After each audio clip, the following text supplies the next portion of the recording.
Boa tarde.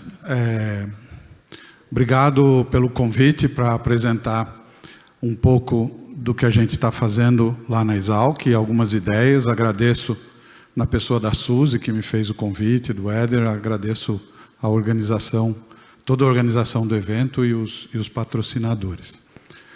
O tema que me foi sugerido discutir, então, né, são essas estratégias de pesquisa sobre o processo de intemperismo aprimorado em condições tropicais.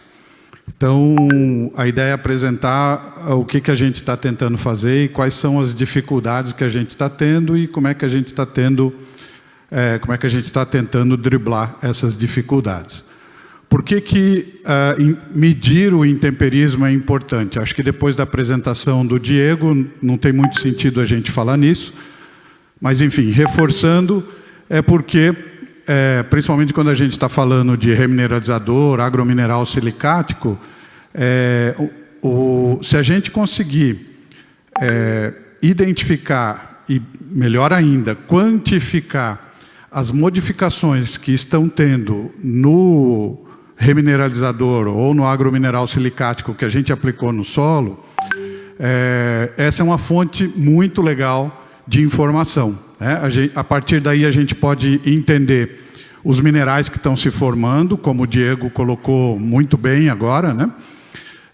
A gente pode entender a quantidade de elementos químicos que está sendo transferida da litosfera, que é da onde a rocha vem, para a pedosfera, que é para onde esses elementos estão indo, né? Então, o Diego falou muito bem, mas é impossível falar demais da importância do solo, porque ele é essa fronteira, esse portal, essa ponte entre o mundo mineral, geológico, e o mundo das células vivas, o mundo biológico, né? Então, o solo é o portal entre a litosfera e a biosfera. Então, é muito importante a gente conseguir medir, a gente conseguir entender o mecanismo e medir a quantidade de elementos químicos e de minerais que estão passando por essa transformação no ambiente do solo, né? Do ponto de vista da captura de carbono, que é o tema desse segmento do evento, né? Basicamente, aqui eu estou falando de carbono inorgânico, né? Carbono orgânico é uma outra parte, é importante também, mas, enfim, não dá para falar de tudo, eu vou falar sobre o carbono inorgânico, né? Então, basicamente, o que a gente tem é o carbono que está na atmosfera na forma de CO2, uma pequena parte dele se dilui em água, formando ácido carbônico, né? Isso acontece tanto na interação entre a fase gasosa da atmosfera com a água da chuva, quanto a fase gasosa do solo e a solução do solo. De fato, no solo, isso é muito mais importante, porque a concentração ou a pressão parcial de gás carbônico no solo pode chegar a ser 10, 12, 15 vezes maior do que a pressão parcial na atmosfera, né? Muito bem, então esse ácido carbônico, ele reage com silicato e acaba formando bicarbonato e cátions. Esse bicarbonato, se ele for lixiviado para a água subterrânea, transferido para as águas superficiais, transferido para o oceano, eventualmente ele vai se precipitar como carbonato, e aí ele volta para o reino da litosfera, né? E isso quer dizer que ele vai ficar longe da atmosfera, onde a gente quer que ele fique, pelo menos por enquanto, né? Nesse momento da humanidade, é onde a gente quer que ele fique, em qualquer lugar que não seja a atmosfera, por algum tempo, né? E, na verdade, os registros arqueológicos, né? Os registros geológicos, mostram que essa flutuação do carbono da atmosfera já ocorreu em outras épocas. Logicamente, Não pela atividade humana, mas pela erupção de vulcões e outros fenômenos naturais. E esse mecanismo é um mecanismo que controla, é um mecanismo de feedback, né? Que controla a quantidade de gás carbônico na atmosfera e, por consequência, o efeito estufa, né? De modo que quando o gás carbônico aumenta na atmosfera, essa pequena transferência de gás carbônico na forma de ácido carbônico para essas águas aumenta o intemperismo, né?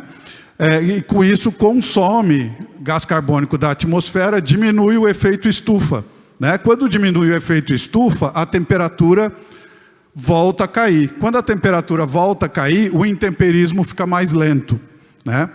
Então essa gangorra, né, ela está associada de maneira bem simples, mas ela está associada com aumenta o gás carbônico na atmosfera, a temperatura aumenta. Quando a temperatura aumenta, as reações de intemperismo ficam mais rápidas e por isso consomem mais carbono, o que diminui o carbono da atmosfera, o que faz a temperatura baixar e o que faz o intemperismo ficar mais lento. Então essa gangorra tem equilibrado o clima da Terra por milhares e milhões de anos, né? Então, mais ou menos é o que esse gráfico tenta mostrar. Então, quando o CO2 aumenta, a temperatura aumenta, o intemperismo aumenta, o consumo de CO2 aumenta, e aí, porque o consumo aumenta, o CO2 diminui, o efeito estufa diminui, a temperatura diminui, o intemperismo diminui. Bom, se esse mecanismo existe, por que nós estamos preocupados com um aumento de 100 ppm na atmosfera? Porque esse mecanismo é lento. Ele leva de milhares a milhões de anos para fazer esse equilíbrio. E nós não temos esse tempo. Bom, será que tem alguma coisa que a gente pode fazer para acelerar isso? Essa é a ideia do intemperismo aprimorado, ou do Enhanced Rock Weathering, né? Vamos tentar acelerar isso. De que jeito? Moendo as rochas, né? Aumentando a área superficial específica e, por consequência, aumentando a taxa das reações. Então, a gente está tentando, a aplicação do ponto de vista da captura de carbono inorgânico, o que é que o intemperismo aprimorado faz? Ele tenta acelerar o intemperismo, né? Por quê? Porque esse aumento de temperatura que a gente está observando hoje, apesar de acelerar o intemperismo, não acelera o suficiente para a gente resolver o problema dentro do tempo que a gente tem. Então, uma outra maneira de acelerar uma reação é aumentar a área superficial específica dos reagentes, né? E aí o resto continua do mesmo jeito, né? Seguindo o baile. E aí, o que a gente espera com isso é diminuir essa curva, encolher essa curva, quem sabe, com sorte, aí para uma escala de décadas, né? E não de milhares de anos. Muito bem. Então, para que medir o intemperismo, né? Além dessa determinação da quantidade de carbono que é capturado por esse mecanismo, né? Se a gente conseguir, quanto melhor a gente conseguir medir o intemperismo, melhor a gente avalia a liberação dos elementos que estão contidos nos minerais primários, nos minerais litogênicos, né? E com isso a gente consegue ter mais elementos, mais conhecimento para determinar as doses, para determinar épocas de reaplicação, né? Porque aí a gente conhece o regime de liberação. Hoje de manhã o Éder falou, né? Muito apropriadamente, da dissolução congruente e da dissolução incongruente, né? Os agrominerais silicáticos predominantemente têm uma dissolução congruente, o que significa que eles não liberam os elementos que eles têm numa taxa constante. Então, se a gente souber como é que isso flutua, a gente pode, por exemplo, encaixar isso melhor na fisiologia da planta, né? No quanto de nutriente a planta precisa em que estágio de crescimento. E assim por diante. Bom, então a gente tem esses dois problemas. Acho que aqui está repetindo. Isso. E o que a gente tem para medir em relação ao intemperismo? Uma primeira, e isso aqui é mais fácil de medir, é a intensidade. Intensidade é quanto, se eu estou medindo aqui, se aqui, esse eixo é o tempo, né? O intemperismo está ocorrendo, e ele não ocorre de maneira homogênea, porque a dissolução é incongruente. Se eu estou medindo isso num determinado tempo, né, a intensidade vai me dar tudo que esse mineral já intemperizou, que essa rocha já intemperizou, tá? É como se fosse a integral ou o somatório de tudo que intemperizou nesse mineral. Essa é uma informação importante. A segunda informação importante é a taxa. E a taxa não é constante, né? Então ele pode,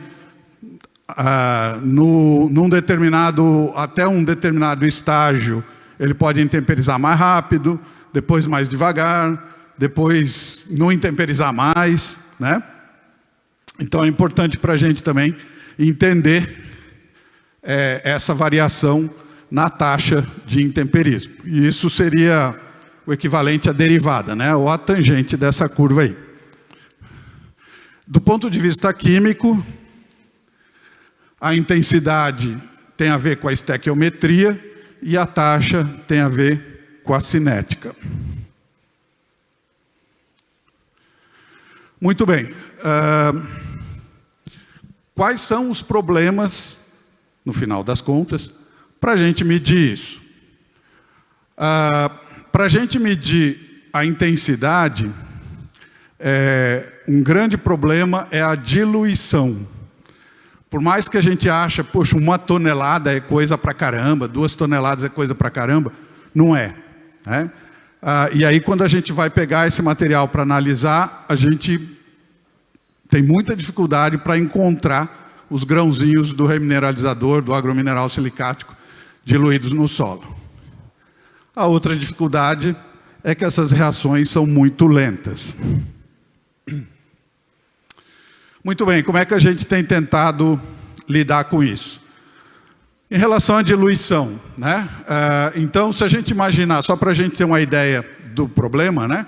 Se esses quadradinhos representam a quantidade de solo em 1 hectare até a profundidade de 20 centímetros, e aí um quadradinho desse aqui representa 1%, 1 tonelada, a aplicação de 1 tonelada de agromineral ou de remineralizador em uma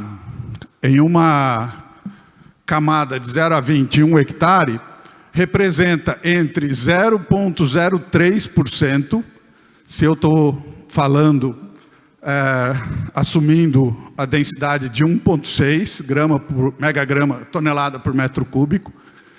Esse é o pior cenário. E no melhor cenário, se eu aplicar, se em vez de eu incorporar isso de 0 a 20, eu incorporar de 0 a 5, e se em vez do solo ter uma densidade de 1,6, tiver uma densidade de 1,0, isso representa 0,2%. Né? Então a diluição é muito grande. Tá? Isso eu estou falando para 1 tonelada, logicamente 2, 3 toneladas a gente vai multiplicando. Então esse é um problema que a gente tem. Só para ter uma ideia, a difração de raio-x, que é a principal técnica que a gente usa, e mais para frente eu vou mostrar, né? Mas só para a gente ter uma ideia do que 0,03% significa, o nosso difratômetro de raio-x começa a enxergar alguma coisa aí por volta de 5 a 6%. Minerais que estão numa quantidade menor que essa, o nosso raio-x é míope, né? Não consegue. Como é que a gente tem tentado equilibrar isso? Bom, Uma das coisas que a gente tentou foi isso que a gente chamou aí de encaixe granulométrico.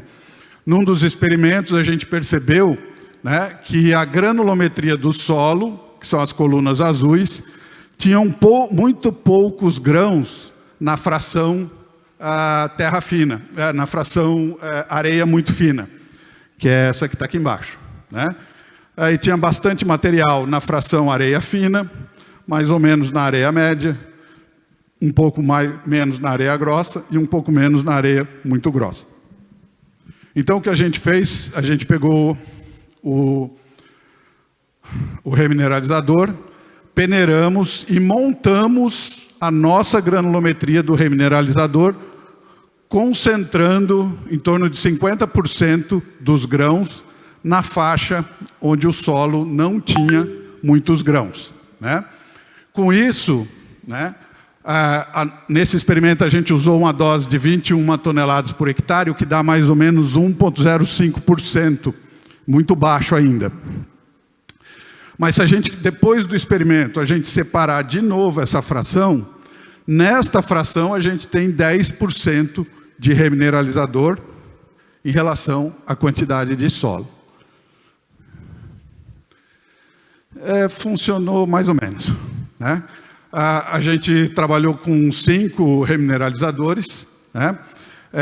Esse gráfico aqui embaixo é o padrão de difração do solo sem nenhum pó de rocha adicionado, né? Sem nenhum remineralizador.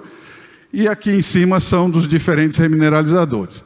Então a gente conseguiu identificar alguns pequenos picos, né, de minerais existentes nessa rocha, que não tem no solo.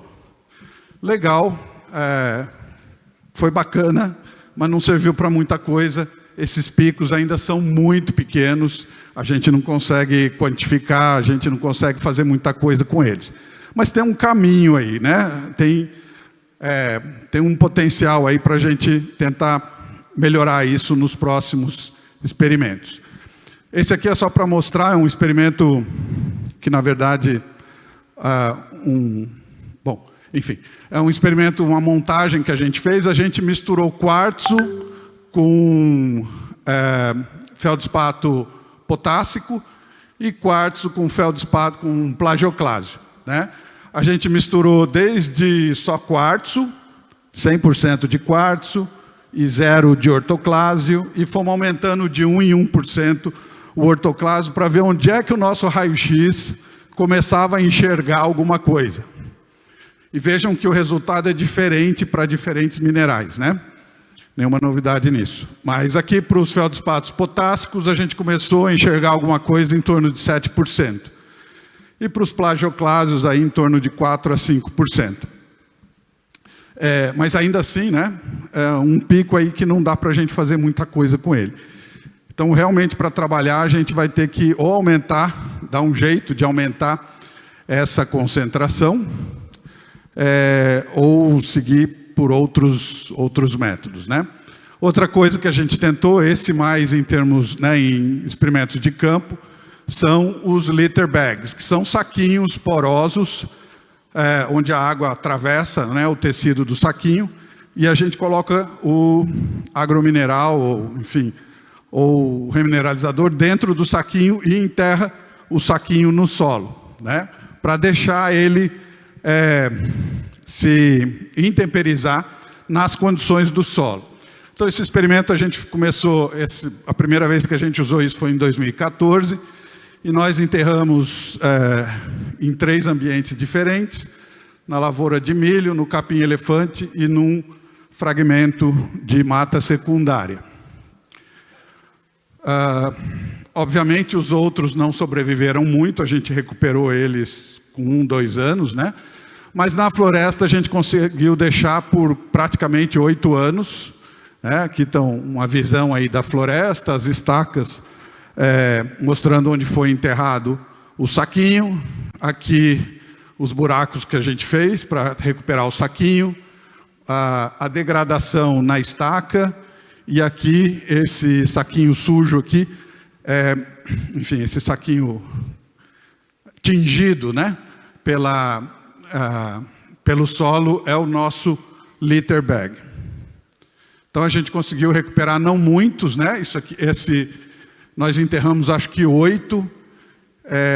Depois de 8 anos a gente conseguiu recuperar 2. Muito bem. O que deu para a gente aprender? Uma das coisas que a gente aprendeu com isso. Esse aqui são 2 repetições do basalto fresco que a gente pôs no saquinho. Em vermelho é a porcentagem de carbono orgânico total. Em azul é o carbono orgânico total e em vermelho é o carbono inorgânico total. Carbono inorgânico, basicamente, são os carbonatos, né? Um pouquinho de calcita, muito pouco, né? Menos de 0,1%, em torno de 0,1% de carbono, tanto o orgânico quanto o inorgânico. Depois de 8 anos, o que a gente observou? A dissolução dos carbonatos para valores aí 0,05% para menos, e um aumento no carbono orgânico por causa da interação do solo, né? A gente não sabe se esse carbono orgânico é coloidal, se ele está absorvido nas superfícies, enfim, né? Isso nós usamos a fração entre 60 e 125 micrômetros, que o Éder, hoje de manhã, comentou, né? A fração ativa é para baixo de 300 micrômetros, então isso concorda, né? E o poro do saquinho foi em torno de 37 micrômetros. A gente escolheu essa fração, as frações maiores não reagiram muito, e a fração menor foi contaminada com os colóides do solo, né? Então a gente tinha caulinita, tinha óxido de ferro, que perturbava, né, um pouco a nossa determinação, tá? Isso aqui a gente determinou por análise termal, né? Precisa ter um TG-DSC, um equipamento, porque o nosso raio-x jamais vai enxergar uma quantidade tão pequena de carbonato, né? Além disso, se o carbonato não for cristalino também, um abraço. Nossa, bom. Então esse aqui a gente enterrou no neossolo quartzarênico, ficou 18 meses, a Raíssa desenterrou em, acho que julho desse ano, e se tudo der certo, ela vai levar para a Inglaterra e vai analisar lá. Aqui é uma outra versão, né, do saquinho, uma outra ideia. O Felipe está testando essa outra ideia num projeto que a gente tem junto com um projeto financiado pela Grantham Foundation, é uma fundação americana, num convênio que a gente tem com a Universidade de Newcastle, e a InPlanet é parceira no desenvolvimento científico e tecnológico que, né, advém aí do que a gente está tentando medir, etc. Então somos 3 entidades parceiras, né, tentando melhorar essas medidas aí, particularmente relacionadas nesse caso, ao carbono inorgânico do solo, né? Falando um pouco da cinética, esse gráfico é um gráfico bem teórico, né, bem geoquímico, mas é um gráfico que mostra como a solubilidade de vários minerais varia em função do pH. E aí, se a gente pegar a nortita, que é um plagioclásio, que é uma rocha, é um mineral muito comum nos basaltos, né? E se a gente pegar pH 5, mais ou menos é um pH comum nos solos, a taxa de dissolução desse mineral é 10 elevado a menos 10, 0,901 mol por metro quadrado por ano. Mol é uma medida da massa das moléculas e das substâncias, né? Então, o mol da anortita é 278 gramas, e um ano equivale a 3,1 vezes 10 elevado à sétima segundos. Blá, blá, blá, blá, blá, blá, faz as contas, no final das contas, essa taxa equivale a 0,86 gramas de anortita por metro quadrado por ano. Muito pouquinho também, bem devagar. Ou seja, né, usando o nosso gráfico de quadradinhos, se isso aqui, cada quadradinho desse representar 1 grama do mol da anortita, né, cada quadradinho é 1 grama de anortita, em 1 ano, essa aqui é a quantidade que seria dissolvida por metro quadrado da anortita. Como é que a gente pode acelerar isso? Bom, uma ideia é usar calor, né? Então isso, tecnologicamente, não tem muito como a gente aplicar isso no campo, mas a gente queria ver como é que as coisas se comportavam. E o Diego falou, né, de como os óxidos de ferro se intemperizam rápido, e esses resultados nossos fazem coro, né? Estão de acordo com o que o Diego falou. Nós usamos um pó de basalto que tem 14,4% de Fe2O3 e 11,9% de Al2O3. Isso equivale a 18,4 gramas, se a gente fizer uma aplicação de 15 toneladas por hectare, 18 gramas e meio de ferro, 18 gramas e meio de alumínio e, 1,86 de ferro e 1,16 de alumínio. O que a gente fez? Nós pegamos colunas de PVC, colocamos solo, colocamos basalto equivalente a 15 toneladas por hectare e colocamos essas colunas, sem planta, colocamos essas colunas dentro de uma estufa a 45 graus Celsius. Uma vez por semana, a gente tirava as colunas de dentro da estufa e aplicava uma lâmina d'água como se fosse uma chuva. Nós fizemos isso por 6 meses. Ao longo desses 6 meses, a gente aplicou 1.300 milímetros, o equivalente a 1.300 milímetros de chuva, que é a chuva que cai nesse tipo de solo, lá no lugar onde a gente coletou ele, durante 1 ano. Então, nós comprimimos a quantidade de chuva de 1 ano para 6 meses. Muito bem.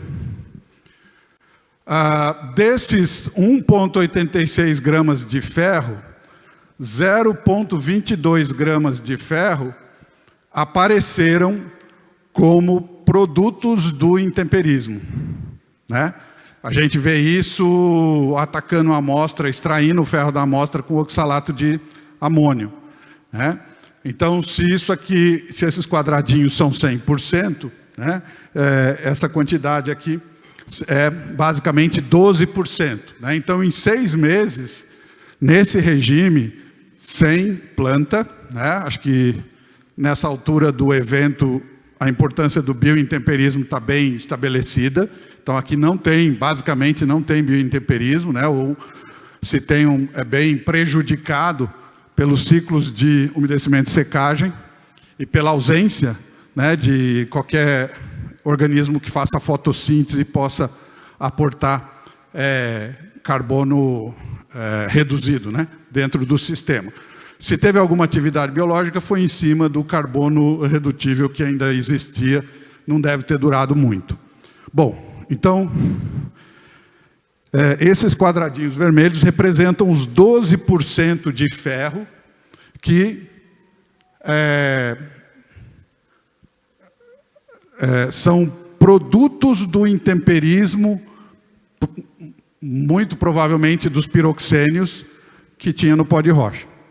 E o alumínio foi mais impressionante ainda, né? Mais da metade do alumínio apareceu como fase amorfa secundária, né? Então, realmente, o que o Diego, o Éder, enfim, outros colegas, eu não assisti às palestras de ontem, né? Imagino que outros tenham comentado sobre isso também. A gente tem que ficar muito de olho no ferro e no alumínio secundário, né? Principalmente nas rochas que não tem filosilicato 2:1. Porque os filosilicatos 2:1 também podem se alterar de um outro jeito. Ixi, acabou meu tempo. Acho que essa é a última coisa. Uma outra coisa que a gente está fazendo é... Esse é o trabalho do Luiz. Dá para ver aqui que é uma frente de lavra, né? O que o Luiz está fazendo, ele está estudando um perfil de alteração, que a gente chama de perfil regolítico, que se desenvolveu sobre exatamente o material que a mineradora está extraindo, né? Então aqui tem um close-up da zona saprolítica a 7 metros de profundidade e um exemplo dos anéis isovolumétricos que o Luiz coletou nesse perfil. O que nós vamos fazer agora, o Luiz fez um monte de coisa, né? Mas o que a gente vai fazer agora é baseado no balanço geoquímico que o Luiz fez, a gente consegue estimar quanto de massa cada um desses horizontes perdeu. E nós vamos misturar esses horizontes com o solo. Tentando, logicamente não é a mesma coisa, mas tentando, é o melhor que a gente consegue fazer por enquanto, tentando imaginar que cada estágio de intemperismo daquele perfil representa o intemperismo do hipotético pó de rocha que a gente colocaria no solo. E aí com essas misturas a gente vai fazer, vai tentar, né, fazer todas aquelas medidas de intemperismo que a gente quer, né, em termos de razões catiônicas, né, sódio, titânio, enfim, buscar parâmetros e índices que mostrem para nós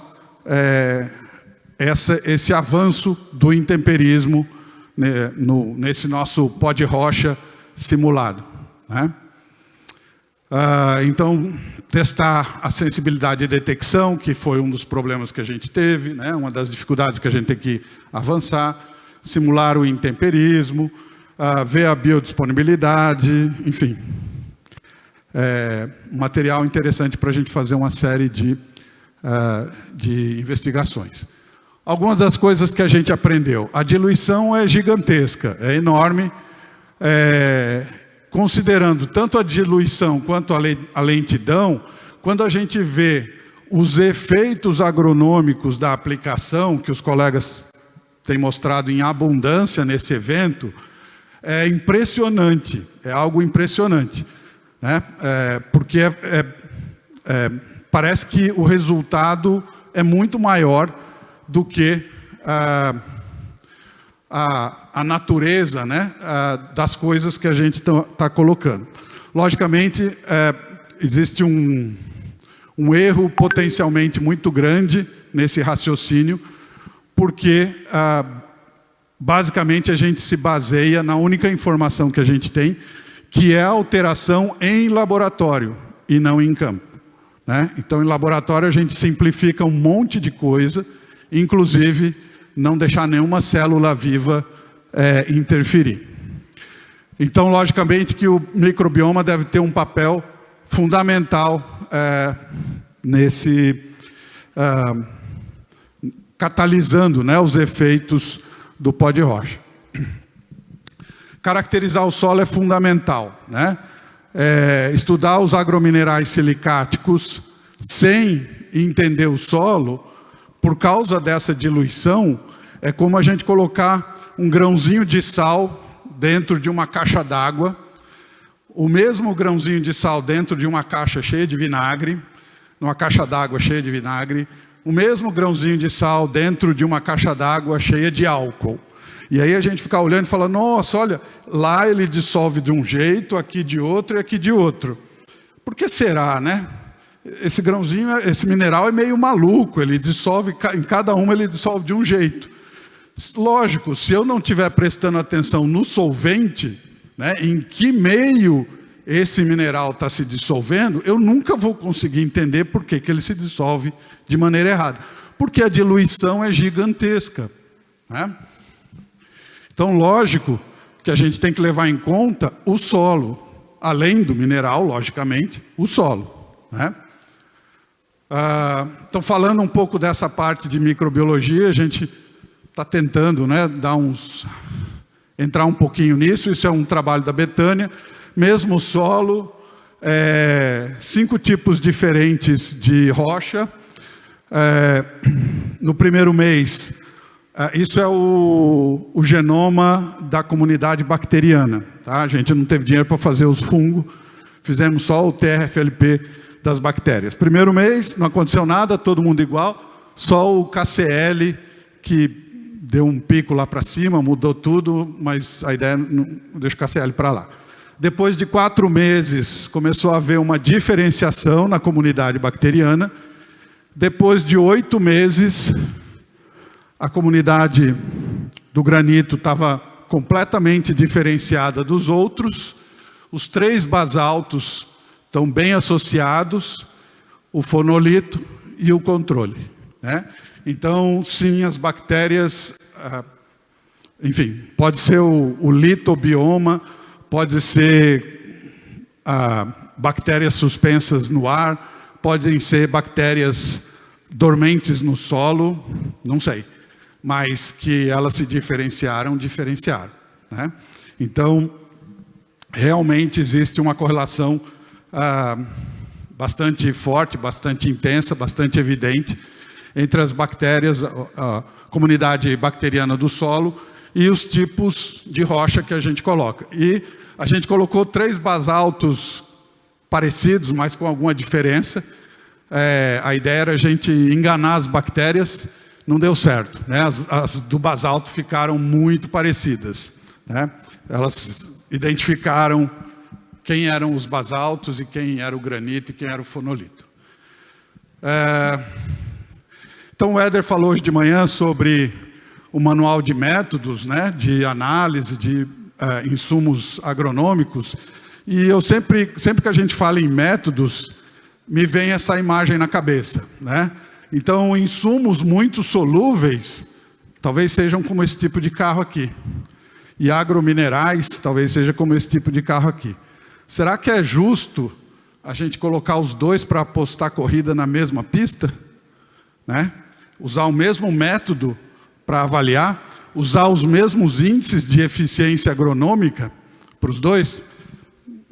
Não sei, né? Talvez assim seja melhor. Obrigado, desculpa passar do tempo.